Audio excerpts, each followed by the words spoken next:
Quick disclaimer, this is made for my friends who want to play, but don't necessarily understand the game entirely.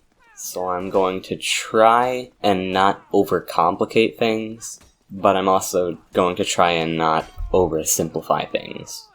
What I say is what I find works, and how I think of it in my head. It may not be 100% exactly how it works, but it makes sense to me the way I think of it, and that's how I'm going to try to explain it. So first off, we're going to try and understand the swing. Every weapon has a stat sheet you can read under the Advanced tab on whichever weapon you choose. Right now, we're going to focus on the little box labeled Speed. These are the speed stats for the longsword, and as you can see, it's broken up into the wind-up, release, and recovery. I won't be including the combo in the swing, but it's good to know that performing a combo initiates a wind-up, hence it being a subcategory beneath the wind-up. Which also means you can do anything you can during a wind-up during, well, the wind-up of a combo. It's also good to know that not every weapon can combo, and on the right it has a stat labeled can combo, which in this circumstance says yes, the longsword can combo.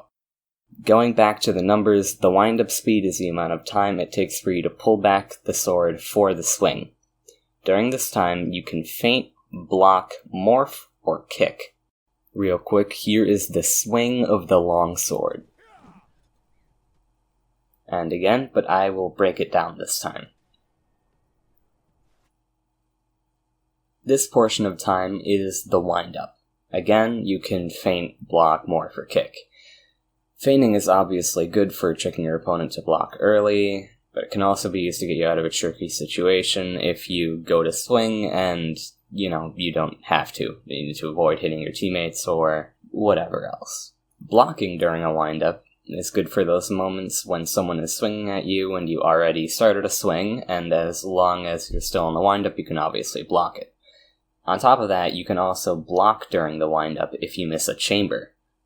And a quick side note, chambering also initiates a wind-up, and riposting does not initiate a wind-up. Sorry, just wanted to throw that in there. Morphing can only be done during the wind-up of the swing, and I personally use it to mostly great effect after a chamber.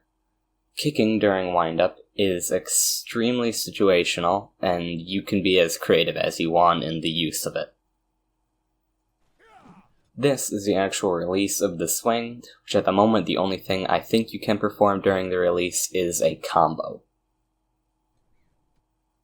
The recovery of the swing, you are basically stunned until you pull your weapon back up for another swing, and you are extremely vulnerable during this time. Now comes swing manipulation, drags, excels, and the like. If you were to swing to your right, your swing starts on your left and ends on your right. It takes a certain amount of time to do so. The longsword, for example, takes half a second to get from my left to my right, as shown here. The goal of excelling is to put your opponent at the beginning of your swing, so it hits them faster. This can be used to hit them before they expect it, or before they can block. Here it is from a top-down view. And first person. And from their point of view, because I recorded it. Now, dragging is the same concept as excelling, but you are putting your opponent at the end of your swing, so it takes longer for it to hit them. It is mainly used to get them to block early, but it can be used to counter chambers. But the skill required to read the chamber and react quickly enough is high enough that you probably shouldn't be watching this. Anyways, here it is from top down, first person, and again their point of view because I recorded it.